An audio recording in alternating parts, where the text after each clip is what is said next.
வணக்கம். 24/11/2025 திங்கட்கிழமை. இன்றைய கும்ப ராசி பலன். கும்பராசியில் பிறந்தவர்களுக்கு சர்வ காரியம் ஜெயமாகும், நினைத்து நிறைவேறும். அதே நேரம் அனைவரிடத்திலும் பொறுமை, நிதானம், கவனத்தோடு இருக்க வேண்டும். உடல் அசதியும் மன சோர்வும் இருக்கும். உடல் பராமரிப்பில் கவனம் தேவை. வீண் வாக்குவாதத்தால் மன சங்கடங்களும் பிரச்சனைகளும் உருவாகும். அதனால் பொறுமை, நிதானம் அவசியம் தேவைப்படக்கூடிய நாளாக இன்றைய நாள் அமையக்கூடும்.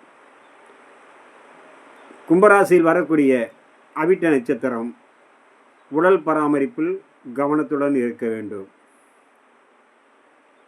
சதயம் சர்வ காரிய ஜெயம், நினைத்தது நிறைவேறக்கூடிய நாளாக இன்றைய நாள் அமையக்கூடும்.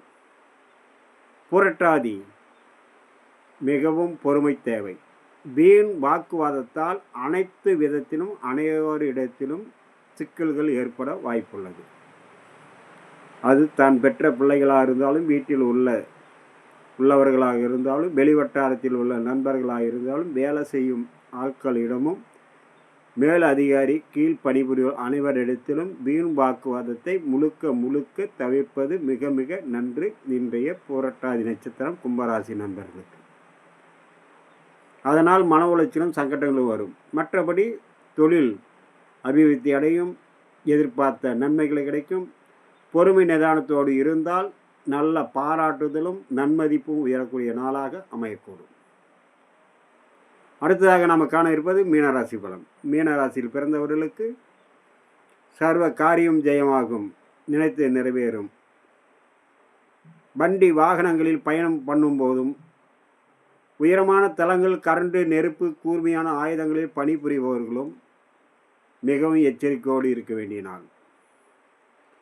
வீண் வாக்குவாதத்தை முழுக்க தவிர்ப்பது மிக மிக நன்று. மற்றபடி மன சாந்தம் ஏற்படும், சந்தோஷம் கிடைக்கும், நன்மதிப்பு உயரும், தொழில் அபிவிருத்தி அடையும், எதிர்பார்த்த நன்மைகள் கிடைக்கும், வீட்டில் அனைவரிடத்திலும் அன்பும் பாராட்டுதலும் கிடைக்கும். மற்றபடி வீண் வாக்குவாதம் மட்டும் முழுக்க ஆகாது. பயணத்தின் போது கவனம் தேவை. மீனத்தில் வரக்கூடிய புரட்டாதி வீண் வாக்குவாதத்தை தவிர்ப்பது நல்லது. உத்திரட்டாதி நினைத்தது நிறைவேறும். ரேவதி அனைத்து விதத்திலும் பாதுகாப்பும், பொறுமையும், நிதானமும், பக்குவமும் தேவைப்படக்கூடிய நாள். நண்பர்களே, இன்றைய நாள் இனிய நாள் நிகழ்ச்சியை உங்களை சந்தித்தல் மிகவும் மகிழ்ச்சி. மீண்டும் நாளை சந்திப்போம். வணக்கம்.